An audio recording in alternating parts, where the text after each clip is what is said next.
ஜிடிஸ் views channel சார்பாக நண்பர்கள் அனைவருக்கும் வணக்கம். இன்று நாம் பார்க்க இருப்பது வெற்றி சிறகுகள் என்ற சிந்தனை தொகுப்பின் படைப்பாளி சிந்தனை கவிஞர் கவிதாசன் அவர்களின் கருத்துக்கள் சிலவற்றை பார்ப்போம். இந்த புத்தகமானது சிந்தனை கவிஞர் கவிதாசன் மற்றும் ரோட்டரி கிளப் ஆஃப் கோயம்புத்தூர் இணைந்து நடத்தும் நெல்லிக்கனி திட்டத்தின் கீழ் அரசு பள்ளி ஆசிரியர்களுக்கு அன்பளிப்பாக இந்த நூல் வழங்கப்பட்டது. இதை படித்த பொழுது பல்வேறு கருத்துக்கள் சமூகத்திற்கு, குறிப்பாக பெற்றோர்களுக்கும் மாணவர்களுக்கும் ஆசிரியர்களுக்கும் பயனளிக்கும் வகையில் உள்ளது. புத்தகங்களை படிப்பது, புத்தகங்களை வாசிப்பது எவ்வளவு முக்கியமானவை என்பதை இந்நூலில் நாம் தெரிந்து கொள்ளலாம். 10 புத்தகங்களோடு பழகி பாருங்கள், பிறகு நீங்களே 11வது புத்தகமாக படிக்கப்படுவீர்கள் என்று கவிஞர் ஈரோடு தமிழன்பர் அவர்கள் தமது கவிதையில் அழகாக கூறியுள்ளார். புத்தகங்கள் என்ன செய்யும்? புத்தகம் ஒருவனை புத்தாக்கம் செய்யும். வாசிக்கும் ஒருவனை எது எழுந்து நிற்க வைக்கின்றதோ அதுதான் எழுத்து. எது மனத்தின் கிழிச்சல்களை தைத்து ரணங்களை குணப்படுத்துகிறதோ அதுதான் நூல். எது வாசிக்க வாசிக்க நம்மை புதுப்பிக்கின்றதோ அதுதான் புத்தகம் என்பார்கள்.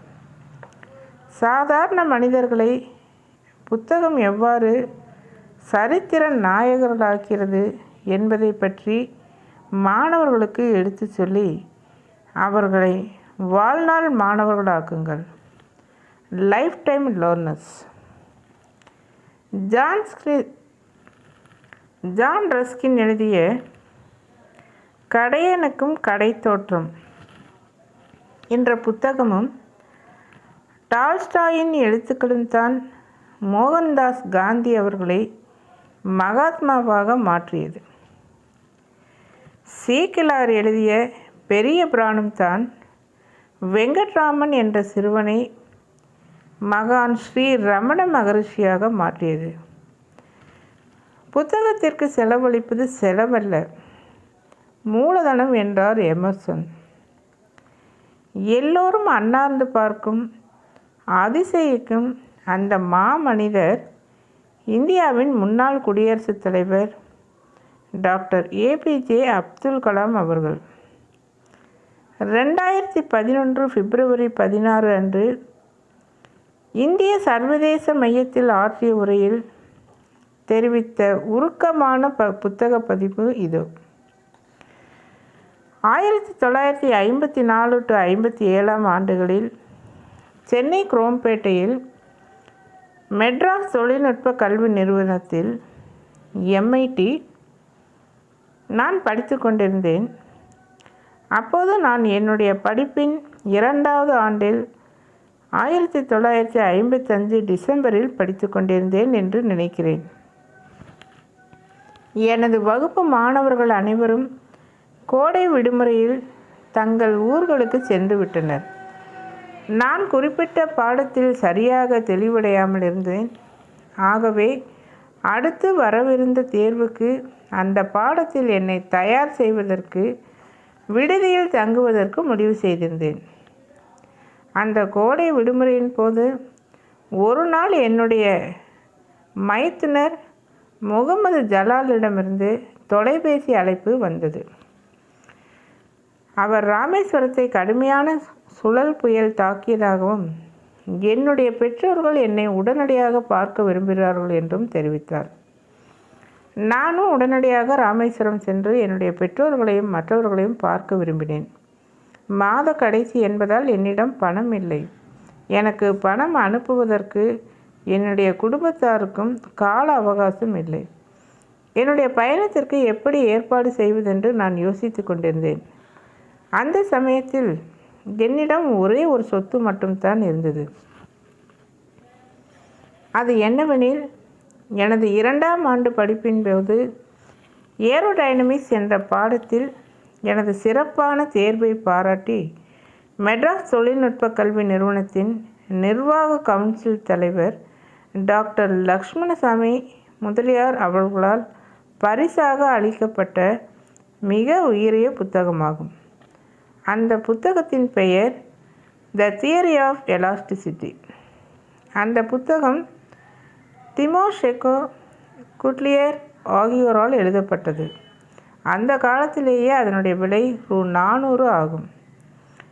என்னுடைய படிப்பு திறமைக்காக பரிசளிக்கப்பட்ட அந்த புத்தகத்தை விற்பது குறித்து முடிவெடுப்பது எனக்கு மிகுந்த சிரமமாக இருக்கிறது. என்னுடைய ஊருக்கு செல்ல குறைந்தபட்சம் ரூ. 60 தேவைப்பட்டது. எனவே நான் குரோம்பேட்டையிலிருந்து சென்னை ரயில் நிலையத்தை ஒட்டியிருந்த மூர் மார்க்கெட்டிற்கு மின்சார ரயிலில் சென்றேன். நான் அதற்கு முன்பாக லைட் ஃப்ரம் மெனி லேம்ப்ஸ் என்ற புத்தகத்தை வெறும் 20 ரூபாய்க்கு வாங்கியிருந்தேன். அந்த புத்தகம் என்னுடைய வாழ்க்கைக்கு வழிகாட்டும் ஆன்மாவாக விளங்கியது. அந்த புத்தகத்தை நான் வாங்கிய பழைய புத்தக கடை பாரம்பரிய குடுமையோடு இருந்த ஒரு பயபக்தியான பிராமணரால் நடத்தப்பட்ட கடை. நான் அவரை அணுகி, என்னிடம் ஒரு புத்தகம் உள்ளது, அதை நான் அவசரமாக விற்க வேண்டியுள்ளது.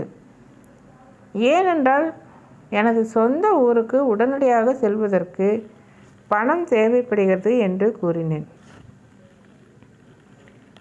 அவர் புத்தகத்தை காட்டுமாறு கேட்டதும் எனக்கு எவ்வளவு பணம் தேவைப்படுகிறது என்றும் கேட்டார். மிக குறைவாகத்தான் கொடுப்பார் என்று கருதினேன். ஆனாலும் எனக்கு ரூ. 60 தேவைப்படுகிறது என்பதை கூறினேன். அவர் அந்த புத்தகத்தை திறந்து பார்த்தார்.